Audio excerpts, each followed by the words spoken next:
Hola chicas y chicos, espero que estén bien en sus casas y con su familia.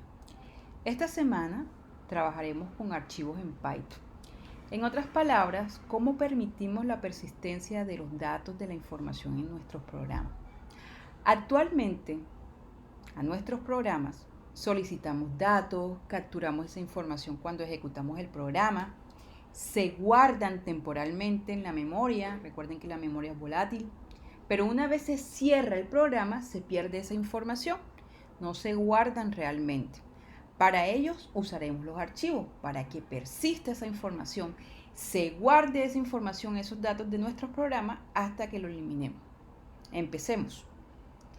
El primer concepto que deben tener claridad para trabajar es uno, que es el flujo de información, dos, que es un flujo de entrada y tres, que es un flujo de salida. Entonces, flujo de información es un canal de comunicación entre dos recursos, como ustedes están observando aquí, por ejemplo, que está el computador y los archivos, pero específicamente no es el computador, sino el programa que nosotros estamos desarrollando. ¿Bien? Entonces, para visualizar todo este proceso, ustedes tienen que tener la perspectiva de nuestro programa a los archivos. Si desde el programa hay un proceso de escritura, hablamos de flujo de salida. Por ejemplo, que desde el programa se escriba un hola a ese archivo. Bien. De lo contrario, hablamos de flujo de entrada, es decir, un proceso de lectura. Por ejemplo, desde un archivo, ¿ya?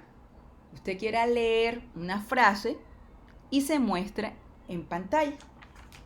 Entonces, específicamente a ese flujo de salida, ¿ya?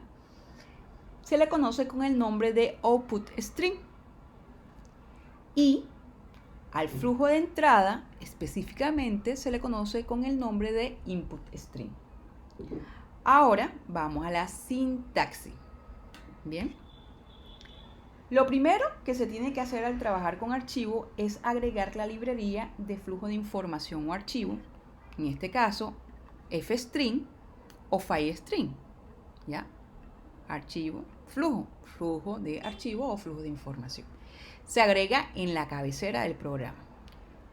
Lo segundo es que todo lo que ustedes van a trabajar, nuestro programa debe estar en la función principal, es decir, en el main. ¿Bien? Así como nosotros inicialmente trabajábamos con funciones como console.out, ¿cierto? O console.in, ya que una variable, usted declara la variable y captura esa información.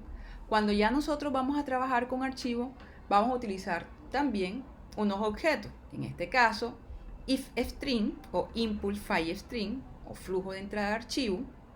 Y vamos a utilizar offstring, output file string o flujo de salida de archivo. Adicional, usted también tiene que tener en cuenta unos pasos. Primero, abrir el archivo.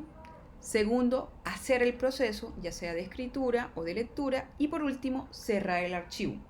Este último paso es el más importante porque usted debe siempre hacer el cierre, confirmar los cambios que se hace con ese archivo.